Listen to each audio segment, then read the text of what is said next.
Thank you so much for joining us as a part of this interview, and it's a real pleasure to be able to host you today as part of the IFM EMEA Awards taking place at Dubai's JW Marriott Marquee.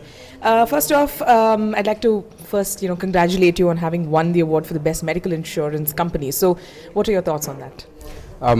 First, thanks for having me, and I'm happy to be here. As for the award, first, I'm happy because this is a recognition of Bupa Arabia's excellent performance in the market. Bupa is a company driven by its purpose, and its purpose is to enable people to live longer, healthier, and happier. And I think every woman and man in Bupa Arabia, they go to the office every day to fulfill that purpose. And we have been innovating exceptional services in the market that enabled us actually to command the leading position in the Saudi health market. And this award is just a recognition to all the people who have worked hard to deliver great results. Absolutely. So, can you tell us a little bit about the CSR initiatives that Bupa Arabia has been involved in and which has eventually helped you win the recognition that has led to it tonight?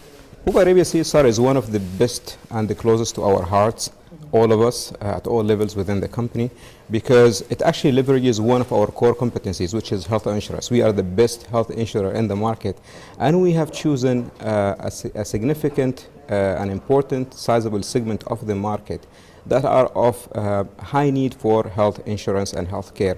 Those are the orphans in Saudi Arabia, the orphans under the supervision of the Ministry of Social Affairs. And we have started 5 years ago, and today we have more than 3,000 orphans in more than 14 cities in Saudi Arabia, living in almost 46 different homes. And they receive VIP coverage. They are actually our best customers, so they have priority when they call our call center, and we treat them as VIPs, equally like the CEOs of top companies. And this is part of our social responsibility, leveraging our core competencies and giving back to the community. Absolutely, great. Okay, and I was doing a little bit of research where it showed that Alpine Capital has revealed that healthcare spend is expected to touch about 71 billion in GCC by 2020. So how do you think companies like yours are placed to be able to capitalize such opportunities? I think the GCC and specifically Saudi Arabia will go under huge reforms within the healthcare space. We have one of the highest population growth. We have one of the highest rate of obesity and smoking, and this puts more pressure on lifestyle diseases spreading. We are a young country, however, with time we'll be aging. So this will put even more challenges. And I think Bupa today works closely with all the stakeholders, and especially the government, Ministry of Health, to share with them our expertise. Bupa is backed up by a great know-how of the Bupa Group, which operates today in more than 190 countries. And it operates a chain of hospitals and clinics from Chile in Latin America to UK to Spain to Australia to China to Hong Kong. So this vast experience that spreads over more than 60 years, we are putting this under the disposal of our stakeholders and government bodies to help them look at the different options of healthcare systems, and we would like to take part of that to fulfill that vision. Great, fabulous.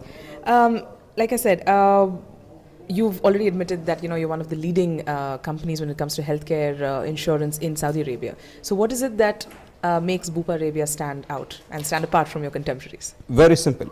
Bupa Arabia is a specialized single line insurer. We only have health insurance, healthcare. So we are a healthcare company. We do nothing else. So what we do is every day we innovate and we introduce new services. We have been leading in the market and innovating, introducing first services when it comes to online pre-auth SMS services, and then we moved into more of the healthcare services to the members, introducing coaching. All diabetic or chronic patients are receiving coaching from Bupa doctors. Pregnant women receiving coaching from our female doctors. We provide our customers with services like international second medical opinion, telemedicine, doctor on the phone, and the latest innovation and service. We have moved our people to the hospitals because our members go there. So we need to ensure that we have enough people there, expert people, empowered enough to service our customers without them needing to call the call center. So that's the point of care service. That's where people need you the most. Else, all companies will give you the same plastic cards and you go to the same hospitals. So what differentiates Bupa is it's a focus on the members. We map the journey of every member and ensure at every touch point we are the best. Great. Okay. In fact, you've mentioned it right now about your offerings such as doctor on the phone and telemedicine. So how can you say this has impacted the consumers, and what do they have to say about it? What is the customer feedback like? Today we have more than 3.5 million members. They have full access to all these services with their Bupa doctor. I mean, when they call, it's a toll-free number. They would be handled by male or female doctors based on their preference. The telemedicine is a great service. Today, sometimes you need to get consultation from a doctor outside in the States or in Europe. So you'll go through the trouble of booking a flight, finding a good hospital or a good doctor to go there. Today, we put that in the palm of your hand on your handheld device, iPhone or iPad or your desktop, where we connect you to the leading partners we have in the United States or in Europe, so you can have your consultation with a doctor without leaving your home. You could have second medical opinion when it comes to complicated cases like oncology cases, cancer cases, etc., etc. You would be receiving second medical opinion from the leading healthcare providers worldwide. And we monitor that and we put targets on how people utilize that, because we want people to utilize these services. And we have thousands of people calling and receiving these services on a monthly basis. Okay. So Marmor MENA Intelligence recently listed Bupa Arabia as the third fastest growing company of GCC. So your thoughts on this? Well, I mean, we have been experiencing exceptional growth since 2013 for two main reasons. One, because of us, and one because of market condition. The one because of us, we have invested a lot in our healthcare services to differentiate our offering versus competition. So that brought huge value to our members. And the second factor was driven by regulators when CCHI enforced insurance and SAMA enforced actuarial-based pricing on companies. That helped the market grow. When it grew, we were well positioned with our value offering and our value proposition, so customers choose to come to us. And to put that in numbers, back in 2012, our market share was around 10.5%. We closed 2016 with a share of 21.6% of the total insurance market in Saudi. If you just look at the health insurance part, today we command a share of over 42%, so almost half of the market. So we are a fast-growing company, but we grow on the right basis, offering great value to our members and our customers, and keep innovating healthcare services that touch their lives and improve their lives. Absolutely. Okay. You're in fact, we're digressing a little bit away from healthcare, but your company actually has a very strong representation of women, in its workforce. So how do you make sure this balance is maintained across your verticals and across your companies? When we hire the right talents without really focusing on gender. So what we want to have the top talent in Bupa Arabia. And we happen to tap into the women specifically because today they want to prove themselves. They are more committed. So we wanted to create the right workplace that make both genders work in harmony within the company. So we had a very strong code of conduct to govern the relationship between both genders inside the company.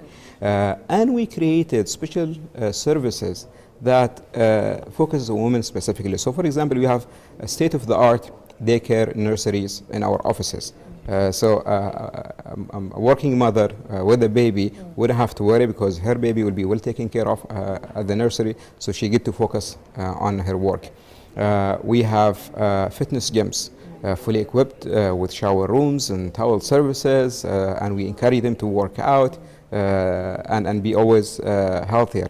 So these services, and we provide this to the males as well, so I mean they also have their gyms and these services, and that provided basically a great atmosphere for them. And today we have 34% of our talent pool are women.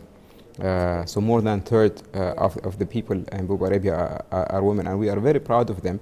And we have a clear policy not to differentiate either in pay or in promotion or advancement between genders. And we have just recently promoted the first female director ever in Bupa Arabia.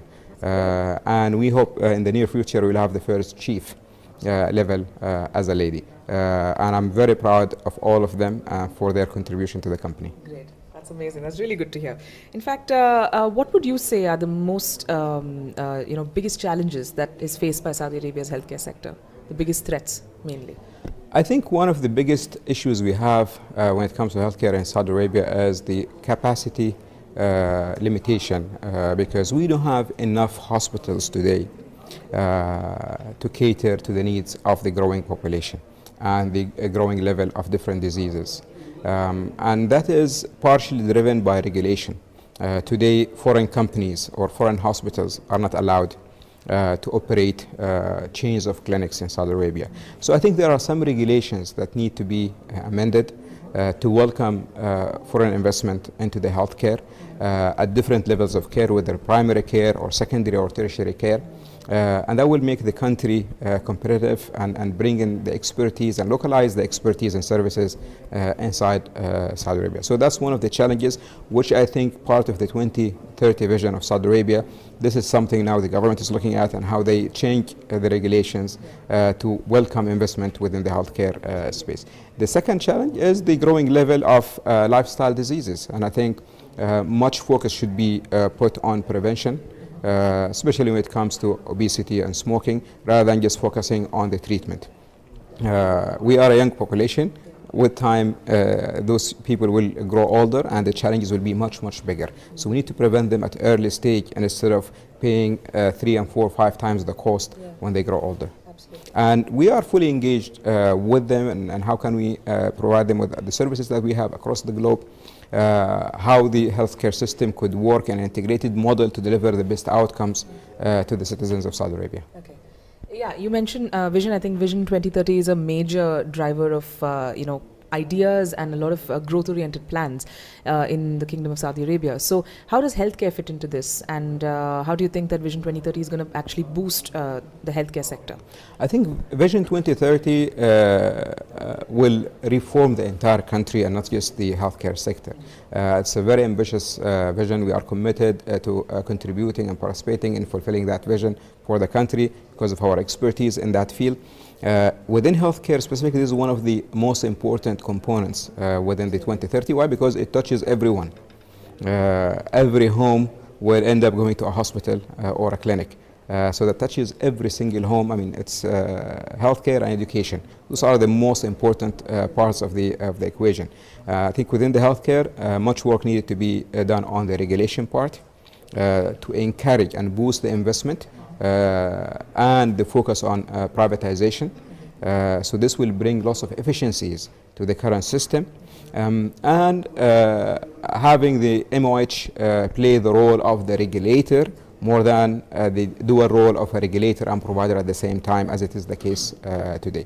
And we have been working with the government bodies to share with them the different models of healthcare and how can we participate in that ambitious vision. And finally, just to wrap up this interview, where does Bupa Arabia see itself in the next 5 years, maybe? Bupa Arabia has a vision to be the largest healthcare company in the Arab world, not only in Saudi Arabia. And we aspire to put our touches on the lives of people across the Arab world, not only in the healthcare insurance, but it's also in the healthcare provision in the future. If the regulation changes, we would like to invest in setting up primary care clinics and secondary care hospitals in the future.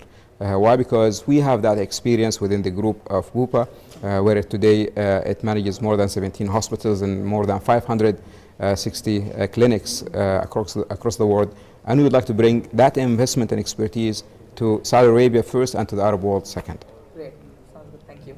Thank you so much for your time. It was an absolute pleasure having you here today. Thank you so much.